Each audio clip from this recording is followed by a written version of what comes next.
1000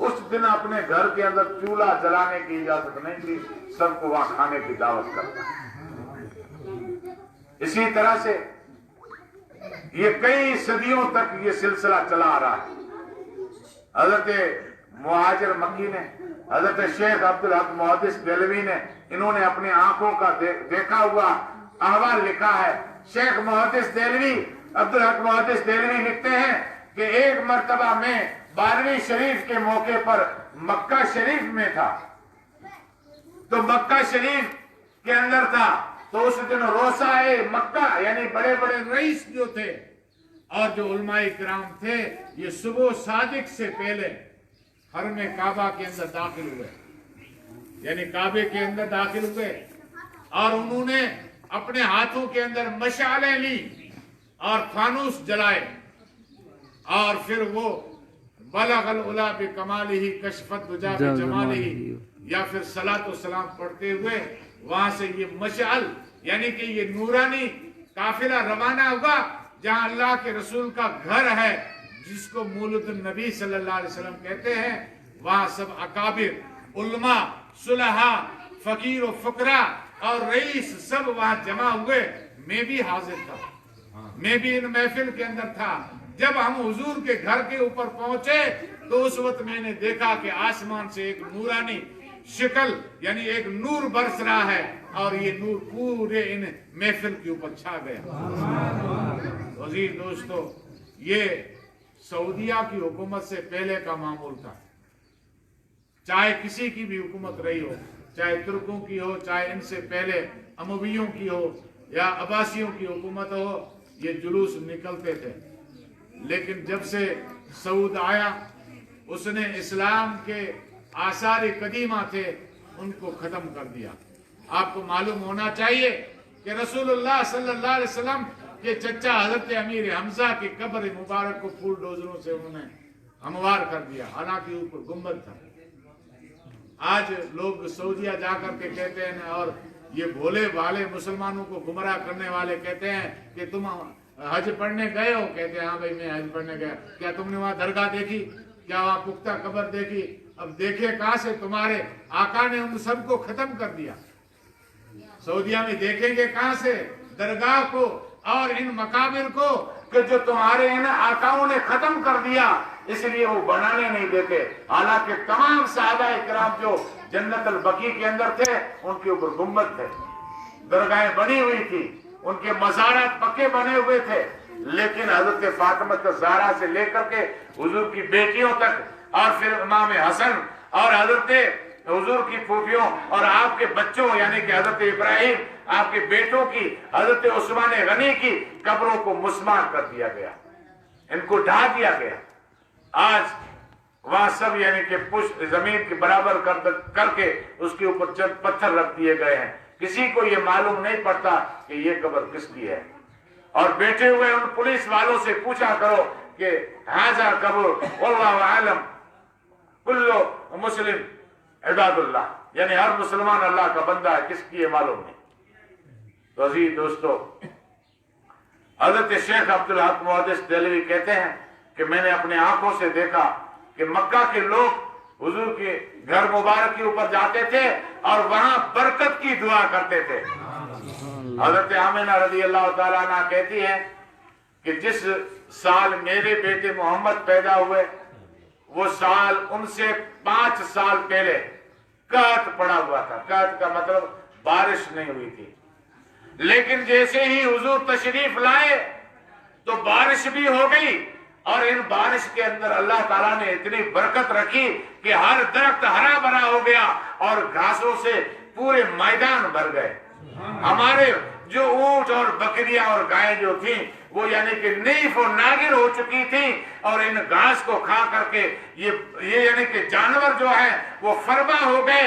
اس لیے عرب کے لوگوں نے ان سال کا نام بھی خوشی کا سال رکھ دیا، یعنی کہ غم گئے اور خوشیاں آئیں، اسی لیے یہ ہم نے آرام اور سکون کا سال لکھ دیا، یعنی غم گئے اور خوشیاں آئیں۔ یہ حضور کا صدقہ تھا۔ آج بھی آپ جاؤ مدینہ شریف کے اندر، آج بھی جاؤ، ایمان ہونا شرط ہے